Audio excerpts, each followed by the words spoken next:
ప్రియ దేవుని బిడ్డలారా, ప్రభు అయిన యేసు క్రీస్తు నామంలో మీ అందరికీ శుభం కలుగుగాక.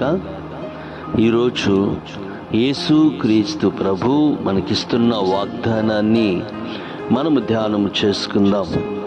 ఫిలిప్పీలకు రాసినటువంటి పత్రిక 4వ అధ్యాయము 5వ వచన భాగము, మీ సహనమును సకల జనులకు తెలియబడనీయుడి.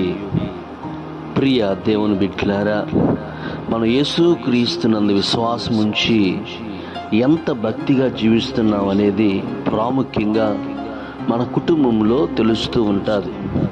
చాలా సందర్భాల్లో మనము తల్లిదండ్రులు ఒక మాట అన్నప్పుడు, లేకపోతే భార్య ఒక మాట అన్నప్పుడు, భర్త ఒక మాట అన్నప్పుడు, కుటుంబాల్లో ఉన్నటువంటి మనమే సహించి ఓర్చుకొని ప్రేమించలేకపోతూ ఉన్నాం. బయట వ్యక్తులకి మన సహనం ఎలా తెలిసిద్ది?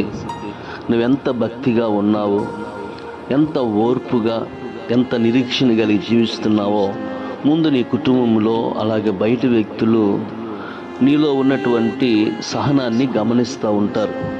మనం ఏదైనా వస్తువు కోల్పోయినప్పుడు, మనదంటూ ఏదైనా పాడైనప్పుడు, మనది ఒకరు ఆక్రమించుకున్నప్పుడు, ఒకరు తీసుకున్నప్పుడు సహించి ఓర్చుకొని నిరీక్షణ కలిగి ఉండటం నేర్చుకోవాలి.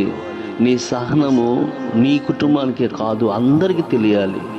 అది గమనించి ప్రియ దేవుని బిడ్డలారా, ఎందులో ఉప్పొంగిపోకుండా అన్నీ సహించి సహనంతో ప్రభు కోసం బ్రతకటం నేర్చుకుందాం.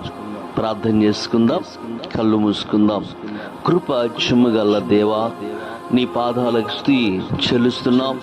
మా అంటూ ఏది కోల్పోయినా మేము సహించి ఓర్చుకునే గుణం మీరు మా అందరికి అనుగ్రహించమని యేసు నామములో అడిగి వేడుకుంటున్నాం తండ్రి.